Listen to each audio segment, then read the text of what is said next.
Bonsoir à tous, première conférence de presse pour le Progrès Niederkorn dans des conditions particulières de crise sanitaire et de virus. On s'autorise à enlever le masque pour répondre aux questions. On essaie de garder le plus de distance possible, même si on a la bonne nouvelle qu'on est tous les trois négatifs comme le reste de notre équipe pour le match de demain. Donc ça c'est déjà une nouvelle, la première très bonne nouvelle pour le Progrès aujourd'hui. Voilà, on va répondre aux questions de messieurs les journalistes par rapport à peut-être justement la conjoncture actuelle et par rapport surtout au match de demain. Nos confrères avaient déjà posé leurs questions en allemand au coach, je sais pas. On peut poser en anglais ou... Oui. Coach, it will be a game in only one leg. Is it a different approach for you, or do you consider this match like a first leg at home? It's difficult to say because it's the first time in EuroLeague qualification games that you got only one game. This game will decide whether you go to the next round or not. So I think we have to find a mix between push, go forward, trying hard to score the first goal, and on the other side be patient and wait for the chances, create chances, and don't have the feeling to decide everything in the first 10 or 15 minutes. So a mix, I guess, will be the perfect structure for the game. Okay. It is almost cultural to play two legs when you play the European Cup. Do you think it's possible for a player just to ignore the fact that there will be no other game? Is it difficult to make him integrate this kind of sensation? I think you can't ignore it. I think that all the players know that's only one game, and I think that some of them, of course, will be nervous because of this fact. You know that if you do one or two mistakes, can decide if you lose the game and don't go to the next round. So I think that there will be some players acting nervous in the first minutes, and we have to be the team that is less nervous than the other team and trying to play our football to succeed. What do we know about the other team? To be honest, not that much. We of course saw the game against the team from Andorra, and we analyzed the match. We know that they played two other games in the National League of Montenegro.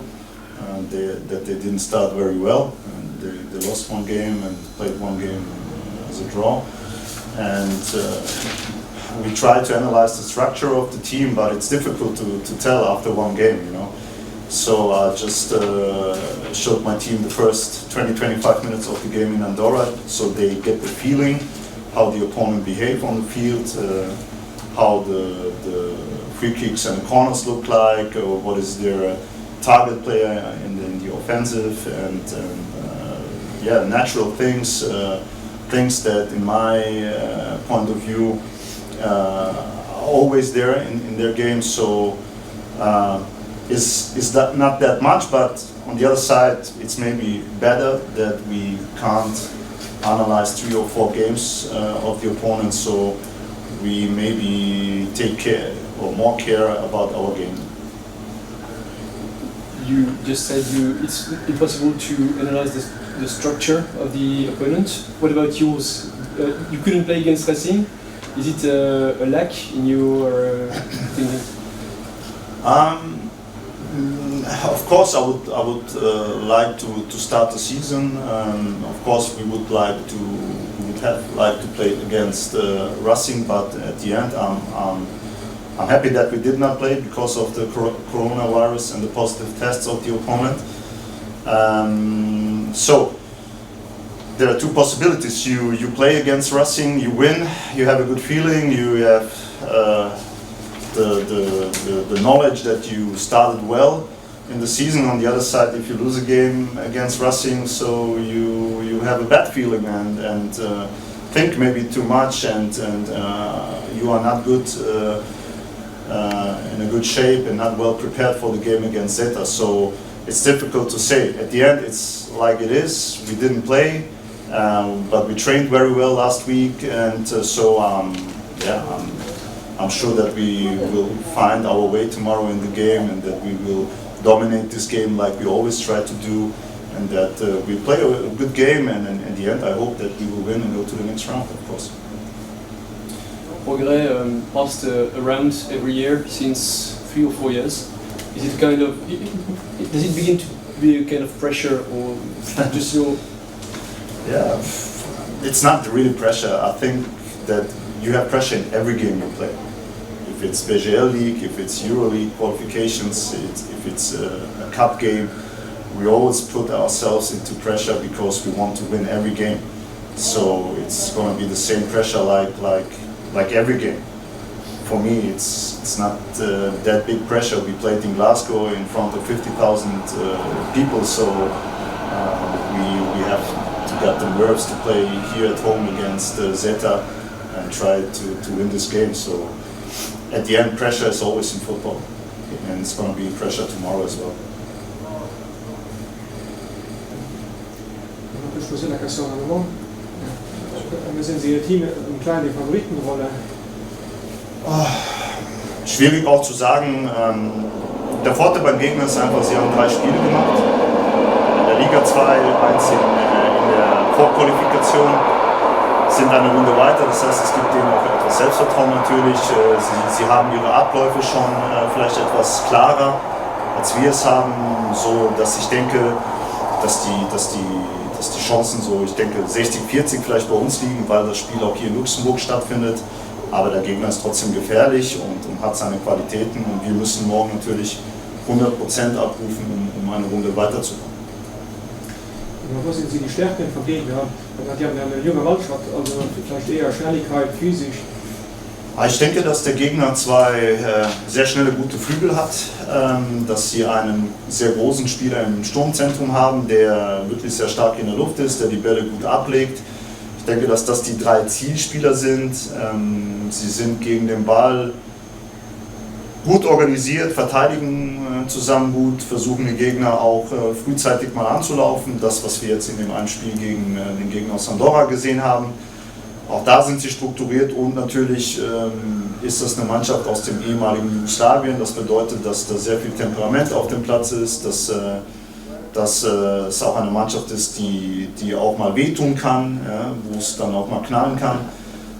Und wo wir uns darauf gefasst machen müssen, ist natürlich auch die Physis, dass dieser Gegner mit dem Wissen, dass es nur ein Spiel gibt, auch in den Zweikämpfen, denke ich, sehr, sehr hart sein wird und uns versuchen wird, natürlich auch den Schneid abzukaufen. Und Sie haben die 3 Spiele angesprochen. Das könnte trotzdem ein Nachteil sein, weil es ja 3 Spiele nach Tagen plus die Reise nach Andorra war. Natürlich, es gibt immer Vor- und Nachteile. Das wäre jetzt das 4. Spiel in 10 Tagen. Ich denke, dass sicher der Kader von Zeta natürlich nicht so bestückt ist, dass sie 40 Spiele auf einem Level haben, sondern dass es sicher dort 5, 6 Spieler gibt, die ständig auf dem Platz stehen und dort die Leaderrolle übernehmen, und für die ist es sicher das 4. Spiel in 10 Tagen dann, so dass die konditionellen Fähigkeiten dann auch eine Rolle spielen werden, und das ist sicher etwas, was wir uns auch zum Vorteil machen müssen, weil wir sind frisch, wir sind ausgeruht, wir haben gut trainiert, so dass ich denke, dass wir auch mit unserer Physis morgen ein entscheidender Faktor sein kann. Aber bei der Vorbereitung gab es ja auch Verletzungsprobleme in der Defensive. Matthias Jenich, Ben Vogel, Yannick Bastos, wer ist jetzt dabei und wer ist nicht dabei? Die 3 Spieler, die Sie genannt haben, werden nicht dabei sein, plus den Vogel, Matthias Jenich, Yannick Bastos, Marquez noch, Jan Marquez. Die 4 Spieler werden fehlen, wobei man sagen muss, dass Matthias Jenich, Yannick Bastos und auch Ben Vogel auf einem sehr, sehr guten Weg sind, und schon Matthias Jenich und Yannick Bastos ab nächste Woche wieder mit der Mannschaft trainieren werden, und Ben Vogel voraussichtlich Mitte September mit der Mannschaft trainieren wird, sodass ich denke, dass dann nach der Länderspielpause die 3 zurückkommen werden. Sicher haben wir für morgen in dem Spiel etwas Probleme in der zentralen Verteidigung.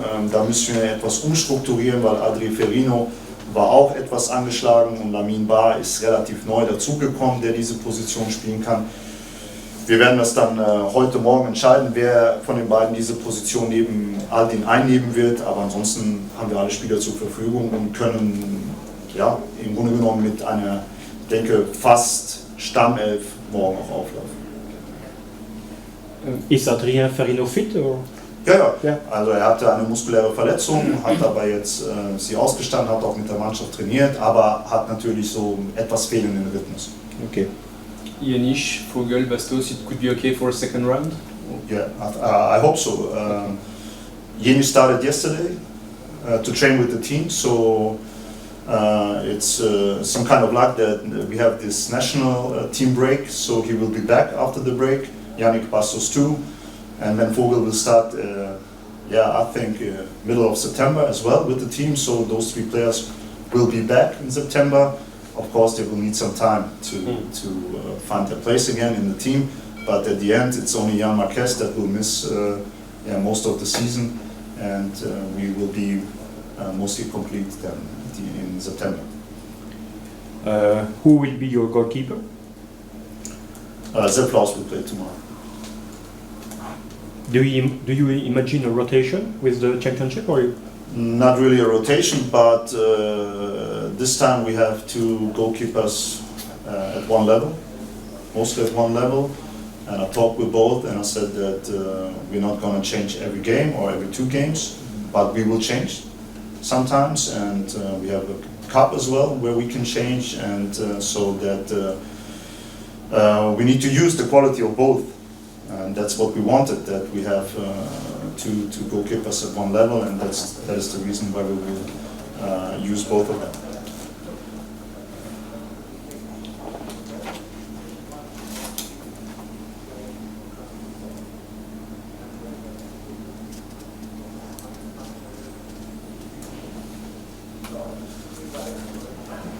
Encore des questions? La ligne devant Anthony. Ah, bien sûr, il est là pour ça. Il va s'endormir sinon. Comment est-ce que tu sens l'équipe dans ce contexte un peu particulier? Vous n'avez pas encore joué, on est déjà fin août, d'habitude vous reprenez 1 mois et demi, 2 mois plus tôt en Coupe d'Europe. Comment tu sens l'équipe? Quelle est l'ambiance? Quel est le sentiment? Ça fait quand même un peu maintenant 2 mois, je pense qu'on s'entraîne et l'équipe est en place, on a toujours, comment je veux dire, tous des amis, je peux dire comme ça. Aussi, on a bien intégré des nouveaux joueurs comme Lamine Ba. Et je pense que la chimie après elle est bonne sur le terrain à 100%. On peut dire ça. Le fait de ne pas avoir de match officiel depuis 5 mois, est-ce que ça pose un problème ou? Je pense que en fait on a eu des matchs amicaux comme vous savez après. C'est vrai qu'après un match officiel c'est quelque chose de différent, mais sinon je pense on a testé quand on voulait tester et c'est tout. Tout le monde nous dit que Riyad Abbas est peut-être un mec un peu au-dessus du niveau de la division nationale. Toi qui es défenseur et qui te vois l'entraînement, je confirme, c'est un garçon qui va faire énormément de différence, y compris au niveau européen, tu penses? Riyad Abbas. Ah, Riyad Abbas? Oui. Oui, il a ses qualités, je peux dire ça. Et pour attaquant, après, voilà, j'espère qu'il peut nous aider à 100%. C'est difficile de jouer contre lui, toi qui le vois tous les jours à l'entraînement? Vous savez, c'est difficile de jouer contre moi, je voulais dire. Ok.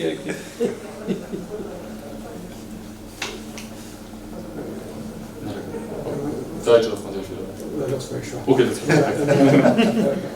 Ich will mal, wenn die Zuschauer, erst als Spieler waren die erste Player miteinander so wichtig, wenn die Zuschauer spielen. Ich so auch viel, dass mal aber zu Lützburg spielen, bei denen wir erwarten, natürlich Lützburg Fans zu haben. Und ich meine, der Spieler war immer eine ganz große Rolle, auch für Fußballspieler, das geht immer mal dazu. Und ich meine, das kann auch pro Matcher den Unterschied machen. Und das ist im Fall positiv oder negativ. Das kann ich Zuschauer sehen. Ja.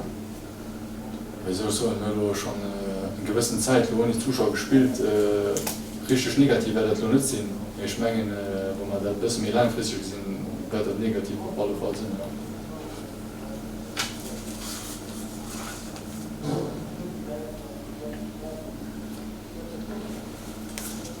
le Progrès va de nouveau jouer sur le stade de Differdange. Ça commence pas à vous gonfler les joueurs de venir jouer ici au match de Coupe d'Europe? En fait, c'est toute la même Tant qu'on commune, gagne, quand même. tant qu'on gagne, c'est bon. Tant qu'on gagne, c'est bon, on peut dire comme ça, oui. Après, avec la sélection aussi, avec le U21, on est toujours venu ici jouer et ça ne pose pas de problème, je pense.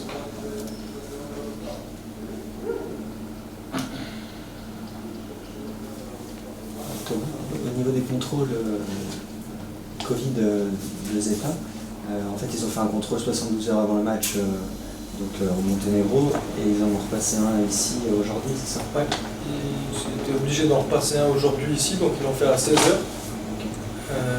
Avec la société Synlab qui est implantée en Belgique, qui officie pour le Luxembourg, parce que chaque pays a ses référents en fait Synlab au niveau des laboratoires et ses personnes de référence pour faire les tests. Ils doivent absolument avoir les résultats de la part de Synlab 6 heures avant le match. Donc aujourd'hui, ils vont venir présenter à l'entrée de la zone 1 leurs tests négatifs avec leurs passeports respectifs et une prise de température qui est effectuée en bas par notre hygiène officer et contrôlée par le délégué UEFA. Ceux qui ne présentent pas un des deux éléments respectivement qui ont une température trop haute ne rentreront pas en zone 1 et du coup ne s'entraîneront pas, ce qui sera exactement la même chose pour notre séance d'entraînement à nous. Voilà, sachant qu'on a tous les tests négatifs, donc ça c'est déjà ok. J'ai tous les passeports des joueurs, c'est ok. On a préparé ça déjà hier. Voilà, il ne reste plus que le test de température qu'on doit passer. C'est ce qui avait poussé, je pense, le report 2 fois du match des futurs adversaires de pétanque. C'était exactement ça, ils sont arrivés à J-1, ils ont fait le test et le lendemain ils ont eu 8 positifs, puis 9 positifs si je ne me trompe pas déclarés. Bon, maintenant Lincoln est passé. On ne souhaite pas gagner comme ça. Franchement, c'est pas l'objectif maintenant de ce Covid et de tout ça. On veut juste jouer au foot, montrer qu'on est meilleur que sur le terrain. Et si on ne l'est pas, alors on analysera pourquoi, on fera mieux la prochaine fois. Mais ça m'aurait vraiment dérangé de mon côté, pour mon équipe, de ne pas pouvoir par exemple jouer parce qu'on avait des positifs, alors que ça fait 12 semaines qu'on prépare le match, qu'on fait des tests toutes les semaines. Je peux comprendre la frustration d'une équipe qui se fait éliminer par rapport à ses positifs à la fin. Ça ne doit pas être évident. Donc les résultats, on les aura demain 6 heures avant le match. Vous êtes Au obligé, plus tard. vous êtes obligé de vous y préparer. Enfin, je veux dire, moi, a priori, vous n'avez pas de test négatif. Après, c'est moche de le présenter comme ça, mais il y a, comme tu l'as dit, le précédent Pristina. On ne va pas dire que c'est la même région, mais bon, on se pose la question, finalement, on fait un raccourci assez logique. Vous vous y préparez, vous vous dites que si jamais ça se passe, il peut... Non? Non, on ne s'y prépare pas du tout. Nous, on se prépare à gagner un match demain, à en gagner un autre dimanche au championnat à Strassen, et après à récupérer nos blessés pendant la trêve internationale, en souhaitant qu'on ait des internationaux qui rejoignent la sélection aussi, comme Aldin par exemple. Et ça, c'est nos objectifs des prochains jours, prochaines semaines. Après, s'il doit advenir autre chose demain, on avisera au moment-là. C'est compliqué d'anticiper, oui, on ne va pas jouer parce qu'ils ont, et ça va être reporté. Aujourd'hui, aucune idée. Voilà, je suis toujours un peu partagé dans tout ça, sachant que les tests ne sont pas fiables à 100%. À la fin, voilà, vous êtes positif le lundi, vous refaites un test le mardi, vous êtes négatif. Si c'était du 100%, je serais convaincu. Et vu que ça ne l'est pas, ça c'est une position individuelle. En tout cas, on ne se prépare pas à ça. On se prépare depuis des semaines à jouer ce match et on va le jouer comme il faut. Quand on voit comment ça s'est passé à Pristina, les mecs de l'UEFA qui sont aussi perdus avec les notes, les 35 pages là, ils sont déjà en mesure de vous dire ce qui va se passer si jamais ça arrive. Je veux dire, pas seulement ici, mais ouais, à tous les niveaux. Ils vous le disent. Bah après, moi, j'étais pas au match là-bas. On a lu beaucoup de choses sur ce match-là parce que ça a concerné Pétange, donc on s'y intéresse aussi forcément. On est quand même solidaire en Coupe d'Europe, c'est la moindre des choses. La règle, c'est qu'il faut aligner 13 joueurs, 11 sur le terrain et 2 sur le banc de touche, pour pouvoir démarrer un match UEFA. Si vous avez un nombre inférieur de disponibles à cause des tests, vous ne pouvez pas jouer. Donc après, il y a eu un report. Je pense qu'il est aussi lié au fait qu'il n'y a que 80% des tests qui soient certifiés, enfin qu'on n'ait que 80% et pas 100%, donc il y a toujours moyen de dire, écoutez les gars, peut-être qu'en fait dans nos positifs, il y en a 3 qui sont négatifs et c'est pas juste et on peut toujours discuter. Ça, c'est la règle. Il s'avère que, parce qu'ils avaient plus que 13 ou 14 joueurs, Pristina, ils ont refusé de jouer ce premier match contre Lincoln. Ils ont accepté de le reporter, la deuxième fois, ils ont pu accepter. Moi, si demain j'avais, ce qui ne sera pas le cas, puisque nous on fait que le test, maintenant on est tous négatifs, si j'avais des positifs mais que j'avais 13 ou 14 ou 15 joueurs fit, on aurait joué ce match. La règle, c'est la règle, c'est dans la 13, tu peux jouer, alors tu joues. C'est comme, je suis désolé, dans un cas de blessé, on pourrait en avoir 8 ou 9. Et qu'est-ce qu'on fait? On ne joue pas le match, il n'y a pas de règle pour ça. Pour moi, c'est la même chose. Donc si demain, Zeta, devait en avoir 8, mais encore 14 joueurs valables, pour moi, je pars du principe qu'on va jouer le match. C'est si ça descend en dessous de 13 que les mecs qui commencent à avoir le problème. Si ça descend en dessous de 13, ils vous ont pas dit on repartira pas sur le même trip que Pristina et vous serez déclaré vainqueur, ou on jouera plus tard, quitte à annuler le match de championnat de dimanche. Pas d'infos concrètes officielles. Je crois que tout le monde, je ne vais pas dire nage dans le brouillard, mais tout le monde avise au coup par coup, au cas par cas. C'est pas évident. En tout cas, c'est plaisant pour personne. C'était moins complexe d'organiser le match avec 2000 personnes ici que de l'organiser sans spectateurs, avec la crise.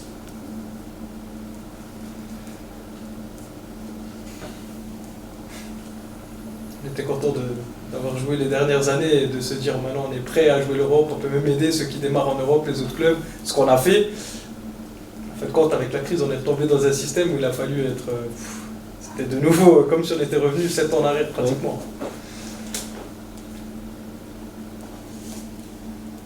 De Trainer der Favoritroll die Melodie der Peter Poraseit sich schwéiert sech seit die Kipp hat gesäst du dat och so, dats Lied favoriséiert si. Genau Trainer mecht do 100% an tun so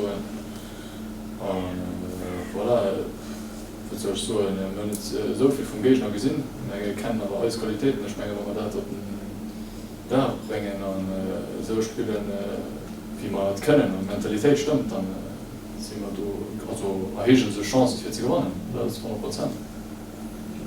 An wat gen für dich den Schlüssel also der Kiefvaccin hat dann Menschen steht erkennt der Erfahrung von ihr Joseph 100% Erfahrung spielt sicher eine Rolle. Und ja, das ist schon gut Mentalität. Das wir wissen ganz klar, das nicht die Matches. Und du musst ihn alles vorgehalten und auch Erfahrung eben mal verspielen lassen, nicht panikieren, Geduld tun und ich meine so, wenn die Match. Thomas, vous avez dit que c'était plus compliqué de l'organiser sans spectateurs. Qu'est-ce qui a été le plus compliqué? La gestion de la crise. La gestion de la crise, là on a encore eu, franchement on est tombé sur des délégués UEFA très coopératifs. On a lu les nombreux dossiers liés à la crise et à tout ce que ça change, hein, parce que même vous en tant que journaliste, c'est différent que d'habitude nos joueurs, c'est différent que d'habitude les remplaçants. On a trouvé maintenant une solution, comme il faut une chaise qui est occupée et 3 de libre. Il faudrait un banc de touche de 50 sièges qui a nulle part en fait. Donc demain il y aura les coachs qui seront sur le banc avec le staff médical de 2 délégués, ils seront 5 en fait sur le banc, voire 6. Tous nos remplaçants désignés demain seront en tribune, ce qu'ils appellent zone 1, donc approchable par personne à part détester, avec notre préparateur physique. Donc ils seront, et pareil pour l'autre équipe, parce qu'il n'y a pas de choix. Après, c'est qui on a le droit de faire venir. Est-ce que des intervenants de la FLF peuvent venir du ministère pour assister au match ou non? Sous quelle mesure? Où s'arrête la zone 1, où s'arrête la zone 2, la zone 3? Les photographes c'est derrière, les panneaux en face. Les ramasseurs de balles sont autorisés mais avec des gants et un masque, les ballons désinfectés avant. On est obligé d'avoir une société qui passe nettoyer toute la zone 1 qui est venue à 15h aujourd'hui jusqu'à 16h et qui va recommencer demain. Demain quand on arrive au match, il faut prévoir d'arriver 30 minutes avant ce qu'on fait d'habitude. Pourquoi? Parce qu'il y a vérification de nouveau, passeport, test négatif alors qu'on l'a déjà fait aujourd'hui. Ne me demandez pas pourquoi, c'est pas moi qui organise.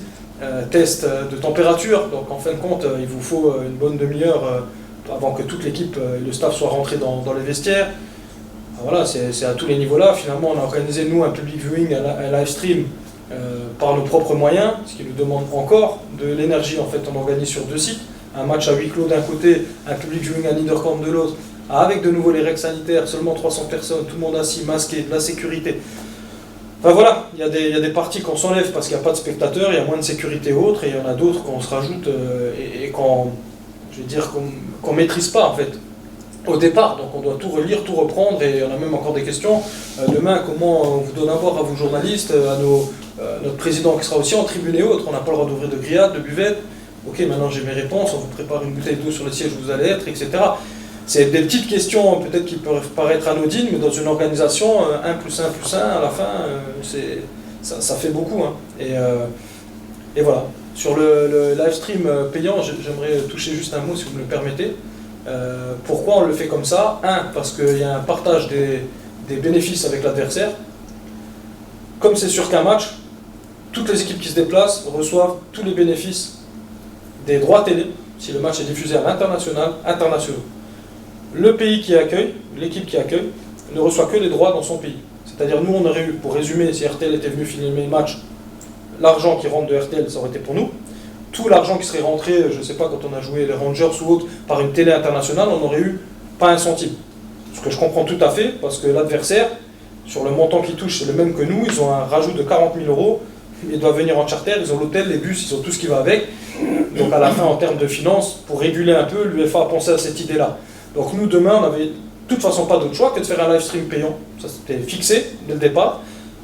Et quelque part, si on ne le faisait pas, ben, personne ne voyait le match à part vous, les journalistes, et quelques dizaines de personnes. Donc on a fait au mieux, et croyez-moi que c'était pas facile de trouver une plateforme en un mois qui diffusait un match de cette façon-là, et avec la qualité qu'on aura demain. Donc, je tenais à toucher ce mot-là, parce que je crois qu'il y a eu certaines personnes, une incompréhension, qui ne voulaient pas comprendre, ou qui ont pris l'habitude que tout soit gratuit. C'est la crise pour eux, mais pour nous aussi, et en plus on n'a pas le choix. Tous les efforts qui ont été faits là, pour organiser ce match, à tous les niveaux, y compris les bouteilles sur les tables des... Vous avez des risques concrètement? Je veux dire, l'UEFA fait planer des menaces sur... non ils comprennent que c'est pas... Ouais. En tout cas, je ne sais pas si c'est parce qu'on est avec ces délégués-là aujourd'hui, qui sont compréhensifs. Nous, on a fait en sorte d'échanger pas mal de mails, de téléphones avec eux les derniers jours pour faciliter leur arrivée. Et c'était vraiment, ça s'est bien passé parce qu'ils ont vu qu'on faisait le maximum. Et toutes les questions qu'on avait, on les a déjà posées par mail, malgré la lecture de leurs documents. Pour moi, il y avait encore des zones d'ombre. Et les gens chez nous qui ont lu ces documents-là au niveau administratif, on a échangé là-dessus, on s'est dit, moi, j'ai pas la solution pour ça ou ça, tu l'as vu? Non, non plus. Ok, je pose la question. On a eu des gens en face de nous qui ont envoyé des mails dans les deux sens. Ils nous ont demandé quelque chose, on a été réactifs, on a demandé quelque chose eux aussi. Mais on n'a pas de risque. Eux, ils pensent que c'est plus simple. Une fois que les zones sont définies et que c'est respecté, et que tout le monde est masqué assis, eux ils trouvent ça plus simple à gérer en tant que délégué UEFA, c'est ce qu'il nous a dit, qu'un match avec 2000 spectateurs où tout le monde doit aussi être assis finalement. C'est sans masque, mais c'est aussi tout le monde assis. Donc non, pas de grosse crainte d'avoir des amendes ou autres, moins qu'en temps normal si on a des supporters adverses virulents qui viennent. Mais Thomas, juste une précision, le huis clos c'est une recommandation, c'est pas une obligation. Ah, c'est une obligation. Ah, ok. Obligation de l'UEFA. D'accord. Ouais, j'avais lu aussi dans certaines... Non, parce que là, il y a dans une certaines nuance... de vos colonnes, ouais, j'avais vu le progrès a préféré faire huis clos, effectivement. En fait, non, on ne préfère pas, c'est obligatoire. Donc, jusqu'à nouvel an. Sur absolument tous les stades, c'est pas spécifique à des petits clubs qui n'auraient pas forcément la possibilité Vous d'organiser. avez vu le Final 8, Europa League, Champions League, c'était un endroit ok, mais ils avaient le droit d'inviter, si je ne vous dis pas de bêtises maintenant, 200 personnes, les Parisiens et les Munichois, en tribune, et avec de nouveau masques, règles, séparation. Donc si à ce niveau-là c'est le cas, c'était sûr que sur nous ça allait tomber. Donc non, c'est pas une recommandation. Sinon, on aurait tout fait pour avoir du monde. Surtout au moins notre fan club. C'était la première des choses qu'on aurait fait, aujourd'hui pour le match de demain. Non, c'est une obligation. Imposition. J'ai une question technique pour demain le match, parce qu'il y a également une conférence de presse après, le match ici, avec l'entraîneur et un ou deux joueurs. On va l'organiser ici, puisque forcément, à cause de la zone 1, zone 3, et ça, je vous demande vraiment de le respecter, c'est important. Là, on risque d'avoir des problèmes. Ils m'ont assez répété, même les zones 1 pour les remplaçants en tribune et autres. Voilà, il y aura une conférence de presse ici. Je ferai en sorte que vous ayez le ou les joueurs que vous souhaitez, même si c'est un après l'autre. On fera tout ce qu'il faut pour vous poser les questions à qui vous voulez chacun. Mais il faudra respecter, absolument pas de terrain pour tout le terrain. Bon, ça paraît après logique, hein, vu la situation. Et, voilà. Donc après, on le fera. Et je ne peux pas m'engager pour l'adversaire, mais je vais essayer de les faire venir aussi en conférence de presse après le match. Merci. Merci. Merci. Bonne soirée. Merci.